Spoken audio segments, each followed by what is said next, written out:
The truth is out there. That's not the right show. Hi everyone, welcome to the 100 review. The 100. Wanheda, part 2. Part 2. Americ's still enjoying the show? Yes. In case you're wondering. Discovering so many things that I discovered in this episode. Oh, really? Lexa, anyone? Lexa? Let's talk about it. I have no quick thoughts. You have no quick thoughts? So let's jump into Jaha, who's still creepy as heck. Like, what happened? He looks like Jaha? he's been brainwashed. You know what I think it is? It's like a creepy Matrix. I think this is next level creepy. Yeah, but Matrix was not brainwashing. They gave a sense of free will, and I'm not thinking that Jaha has complete free will. Yeah, and it was creepy that the friend of the girl also got brainwashed, and suddenly it's like, I think it's when you take that thing, basically, but it messes with your thing. It looks like the City of Light is like this virtual reality where you don't die, and maybe what they're trying to do is then they're gonna bring everybody in that system, and that's how we're gonna survive. Which is crazy, fundamentally, if you think about it, right? You're gonna kill people in order to make them live. Yeah. I mean, or maybe transition them maybe into they're gonna transition, like when you die, you're still alive, type of thing. I mean, the concept is very interesting. Oh, but it's just the so path creepy. to it is super creepy. Creepy Matrix. Creepy Matrix. Hashtag creepy Matrix. Hashtag creepy Matrix. Charles Pike. Remember how you were asking? Who's the black guy in the trailer? Well, he's Charles Pike. Okay, here's my issue with Charles Pike as a character. I understand that he's brought as a foil, right? And he's really there to be the impediment to the truths that the Grounders and the people from, Clark's people have established, right? Fundamentally, we've seen those kinds of, storylines come up over and over again. You establish a system, you bring in someone who's against that system, you break it down, you build it back up, and then that's the season. And I'm like, really? Really? I mean, that's been done, no? Yeah, but it's still kind of exciting. Is it? I mean, it creates drama.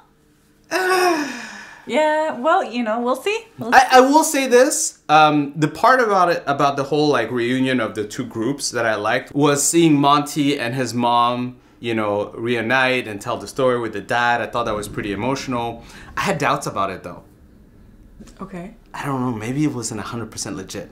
What wasn't 100%? The story that they meant that they outlined. Really? Why? I don't know. I had a suspicion.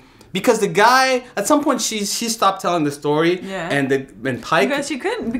I understand, but maybe he's sugarcoating some of it. It's possible that Pike and his crew are not 100% victims about it. There's children were just playing. It was all we don't know really what happened, right? Is it possible? That there's some shenanigans and they're not really 100% victims about it? I'm just saying, I had a thought. That's a thought that came about. That's all I'm gonna say. Abby. I think the recurring theme with Abby this season is you can't be a doctor and a chancellor because, the person that works with her was telling her, we're doctors, we need to save lives. But that goes in conflict with, I'm the chancellor, I need to do what's right to save the people, Yeah, I get that.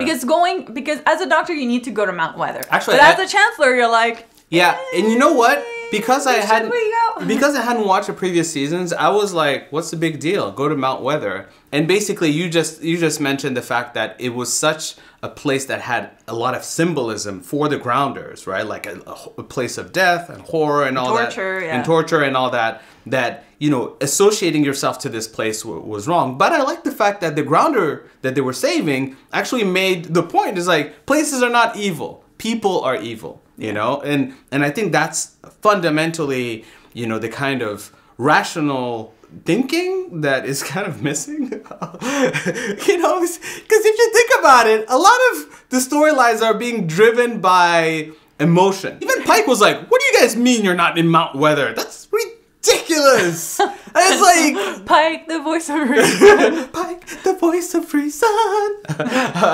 So I get that. But, I think Abby, I don't know, is that a real struggle? I think her biggest struggle, honestly, is Jasper. Who apparently they just bring everywhere. Why did they bring Jasper there? I felt like, of all the places to bring him, this is probably not the place to bring him. Actually, it might be the place to bring him. Really?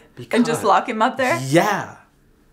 Because Homeboy is not doing well. Clark, again, badass, because even though she's not as strong as the Prince Rowan, she still tried. Every opportunity she had, she faked, you know, falling down. She tried to drown him. She had the knife. She stabbed him. I was like, thank you. She legitimately was, you know, really giving him a run for his money. He's like, yo, girl, chill, though. Chill. I'm gonna be killing those Ice Nations and death on your heads. And she's like, I don't care. Like, I killed mountain men. You think 3 guys that I don't know is gonna like weigh on my conscience? She's Wanheda, mother.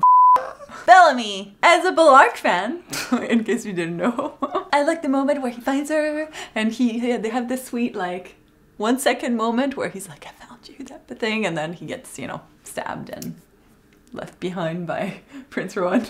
Okay, I don't have a problem with any of those things. You know what I had a problem with? What? Americ? You have issues? No, listen, I have a point. So the homeboy gets stabbed, right? Yeah. And clearly he cannot walk. Yeah. And then they do the whole cliche, I don't care that I can't walk, well, I'm just gonna keep to be going. Fair, I think it's in line with his character though, because at this point, if he doesn't go after her, she might die, right? He thinks that it will kill her.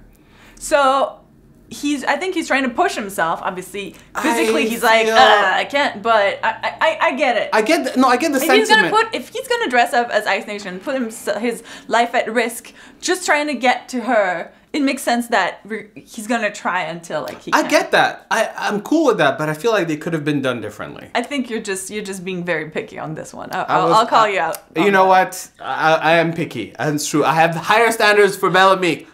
Higher standards. And finally, Lexa!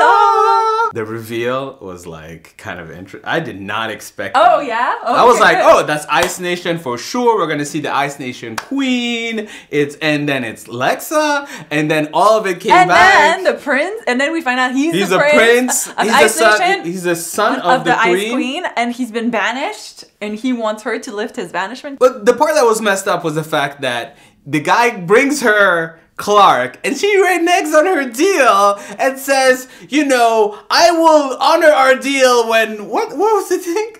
Oh, well, okay. The reason why she said that is because, you know, remember the army, the Ice Nation? Mm-hmm. They're coming on territory they're not supposed to. Unfortunately, I think his clan reflects badly on him at this point, and that's why, you know, he's yeah. He got the bad end of the deal. Mm-hmm. Clark had the best reaction. I don't know how far it's gonna go. Like, I would suspect that she's gonna be pissed for a while, and then she's gonna, you know, sort of like see her way of doing things. You know, otherwise, how is Lexa gonna work? I mean, every couple has some challenges, guys. Question: are you Lexa fan or are you a Bellark fan? I guess you haven't really seen. I haven't really seen enough to be able to say, but instinctively, I'm Lexa. I feel a conflict is more interesting between those two. I think it's a much more complicated relationship. I'll go with whatever. You're okay. Maybe we can first do Lexa and then move on to Bellark. You know, season 5, go to Bellark. That's fine. I think my favorite shot was when you reveal where they are, like in the huge tower, and it's like, oh, that's pretty cool. She's like the queen in her tower. Mm-hmm. Wow. I was like, that's cool. Thoughts overall?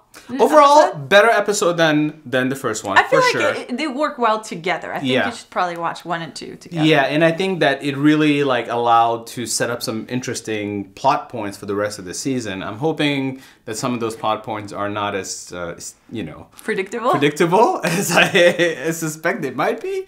But I feel there's some good elements, you know, all throughout, and a lot of variety, and I like it. I like it a lot. Before we close up, I have one question for you.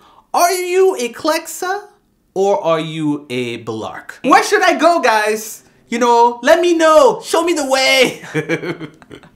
What's the right path? What's the right path? Anyway, that's all we have for you today. We hope you enjoyed. If you did, make sure to like and subscribe if you haven't yet, so you don't miss the 100 reviews, because we review it every week. Every week. Thank you guys so much for watching, and we'll see you soon. Bye. So, a side note, Sandrine keeps yelling at me because instead of saying the 100, I say the 100. And apparently that's not correct. That's not correct. Okay, you know what? Literally, it's the and numbers that I've, in my entire life, I've always read 100. And now I have to change my entire way of thinking. All right? So, excuse me. That's not easy. It's the 100, Americ. If you're going to review the show, you have to know. So I just feel like I'm doing a service to you.